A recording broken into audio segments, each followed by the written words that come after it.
ذکر و تلاوت میں جمائی آئے تو کیا کریں؟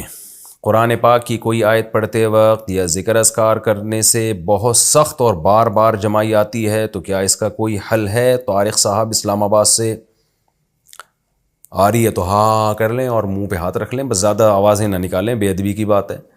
اور کوئی حل نہیں ہے بھائی، ڈاکٹر سے پوچھیں، وہ بتائے گا آپ کو. گرافک ڈیزائننگ کا کام کرنا کیسا ہے؟ اچھا یہ مسئلہ پہلے جمائی والا پوچھا تھا طارق صاحب نے اسلام آباد سے. گرافک ڈیزائننگ کا کام کرنا کیسا ہے؟ گرافک ڈیزائننگ کرنا کیسا ہے اور اس سے پیسے کمانا کیسا ہے؟ جو آن لائن کام کرتے ہیں کیا وہ سب کرنا درست ہے؟ طارق صاحب اسلام آباد سے. گرافک ڈیزائننگ میں بس کوئی ایسی چیز بنانا جو غیر شرعی ہو وہ جائز نہیں ہے. شرابوں کی بوتلوں کی تصویریں نہ بنائیں، آپ لڑکیوں کی تصویریں نہ بنائیں. باقی جائز چیز کی تصویر ہے تو وہ جائز ہے، ناجائز چیز کی ہے گرافک ہے تو وہ ناجائز ہے. باقی فی نفسی ہی یہ کام جائز ہے، اس سے پیسے کمانا بھی جائز ہے. آن لائن کام کے شرعی احکام، جو آن لائن کام کرتے ہیں کیا وہ درست ہے؟ اس میں حلال و حرام کی کیا تفصیل ہے؟ طارق صاحب اسلام آباد سے. دیکھیں آن لائن کام کرنا درست ہے، لیکن اس میں اب آپ نے بہت ہی وسیع سوال پوچھ لیا ہے، اس میں تو پورا لیکچر دیا جا سکتا ہے. آپ اسپیسیفک کچھ پوچھ لیتے ہیں نا کہ یہ طریقہ جائز ہے یا نہیں، تو میرے لیے جواب آسان ہوتا.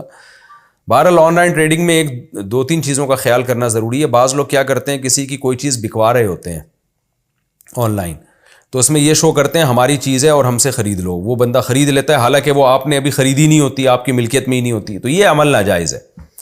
یا تو آپ دو پارٹیوں کے درمیان کمیشن ایجنٹ بنے کہ میں آپ فلاں کی چیز فلاں کو بکوا رہا ہوں اور میں اس میں اتنا کمیشن رکھوں گا. یا آپ سامنے والے کسٹمر سے یہ کہیں کہ یہ پروڈکٹ ہے، یہ تم میں بیچوں گا اتنے کی، بیچ نہیں رہا بیچوں گا، بتاؤ تمہیں قبول ہے؟ اگر قبول ہے تو میں تمہیں جو ہے نا وہ کہیں سے بھی پرچیز کر کے بیچ دوں گا، میں تمہیں اتنے کی دوں گا، کہیں سے بھی لا کے دوں میں، بس یہ میرا ہیڈیک ہے. پھر وہ اوکے کر دے تو آپ وہ چیز مارکیٹ سے اٹھائیں اور اپنے قبضے میں لیں. قبضے کا مطلب یا تو خود اپنے قبضے میں لیں یا اپنا کوئی نمائندہ بھیجیں، وہ اپنے قبضے میں لائے گا. تو اس کا آپ کا جب قبضہ ہو جائے گا پھر آپ اس کو بولیں ہاں بھائی خریدنی ہے تو یہ لو جی میں آپ کے گھر میں پہنچا رہا ہوں. یہ اس طرح سے تو جائز ہے. یہ دو طریقے ہیں آن لائن خرید و فروخت کے، ان میں سے کسی کو اختیار کر سکتے ہیں. باقی اسپیسیفک کوئی خاص چیز پوچھنی ہے تو اس کے بارے میں پوچھیں تو میں بتاؤں گا. کرپٹو کرنسی سے نفع کمانا، کرپٹو کرنسی لے کر رکھنا اور بعد میں اس پر نفع حاصل کرنا کیسا ہے؟ محمد سرور ثوابی سے. دیکھیں کرپٹو کرنسی بعض چیزیں ایسی ہوتی ہیں علماء اس میں ماہرین سے پوچھ کے ہی رائے دیتے ہیں. کرپٹو کرنسی تو ایک ڈیجیٹل کرنسی ہے نا، یہ نئی چیز ہے، تو ماہرین جو تفصیل بتائیں گے علماء اسی کے مطابق فتویٰ دیں گے.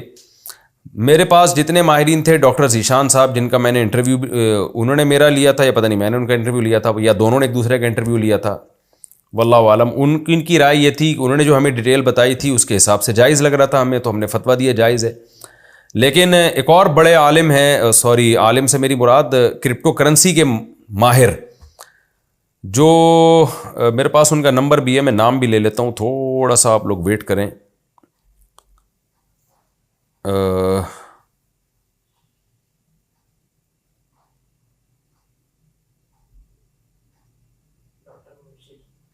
ڈاکٹر مبشر، ڈاکٹر مبشر صاحب ہوتے ہیں، یہ ہیں یورپ میں، شاید اٹلی میں تھے یا جرمنی میں، مجھے ابھی یاد نہیں، میری ان سے بہت ڈیٹیل سے بات ہوئی تھی. ڈاکٹر مبشر حسین رحمانی، ان سے کافی ڈیٹیل میں میری بات ہوئی ہے. ان کو یہ خود ڈاکٹر ہیں، کرپٹو کرنسی کے بہت ماہر ہیں. ان کا کہنا یہ تھا کہ یہ جائز نہیں ہے، یعنی جو ان کی رائے تھی نا، ظاہر ہے جائز ناجائز کا فیصلہ تو مفتیان کرام ہی کریں گے، لیکن جو یہ ڈیٹیل بتا رہے تھے اس کے حساب سے کرپٹو کرنسی کا جواز نہیں بنتا. تو اب چونکہ ماہرین ہی کی رائے میں اختلاف ہے تو اس لیے میں نے اپنے پرانے فتوے سے رجوع کیا. ان سے جب میری بات چیت ہوئی، ان کے پوری ڈیٹیل ہے، فیس بک پہ بھی آپ کو مل جائے گی، اور ہو سکا تو ہم اس کا لنک بھی شیئر کر دیں گے.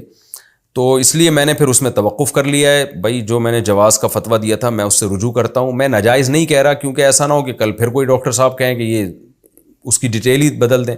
مفتی کے سامنے جو دو تفصیل آئے گی، مفتی اس تفصیل کے مطابق جواب دے گا نا. اب ایک ڈاکٹر الگ تفصیل بتا رہے ہیں، دوسرے ڈاکٹر الگ ڈیٹیل بتا رہے ہیں، تو پھر مفتی بیچارہ کنفیوز ہو رہا ہے. تو اس میں مفتی صاحب کا قصور نہیں ہے، یہ قصور یہ اس جو معلومات ہمیں مل رہی ہیں ان معلومات میں ٹکرا ہوا ہے. اس کی مثال ایسے ہے جیسے کوئی میڈیسن ہو. اب لوگ ہم سے اس میڈیسن کے بارے میں پوچھ رہے ہیں کہ یہ دوا حلال ہے یا حرام. تو میں ڈاکٹروں سے پوچھوں گا نا کہ ڈاکٹر صاحب اس کے اجزاء بتائیں. اب ایک ڈاکٹر کچھ اور بتا رہا ہے, وہ بتا رہا ہے اس میں سور کی چربی شامل ہے, وہ بتا رہا ہے اس میں فلاں فلاں حرام اجزاء شامل ہیں, دوسرا ڈاکٹر کہہ رہا ہے کہ نہیں اس میں سور کی چربی نہیں ہے. تو مفتی تو کنفیوز ہو جائے گا, وہ کہے گا بھائی ڈاکٹروں کی رائے میں اختلاف ہے کہ اس میں ہے کیا. تو جب ڈاکٹروں کی رائے میں اختلاف ہے تو ہم یہی کہیں گے بھائی ہمیں نہیں پتہ اس کے بارے میں.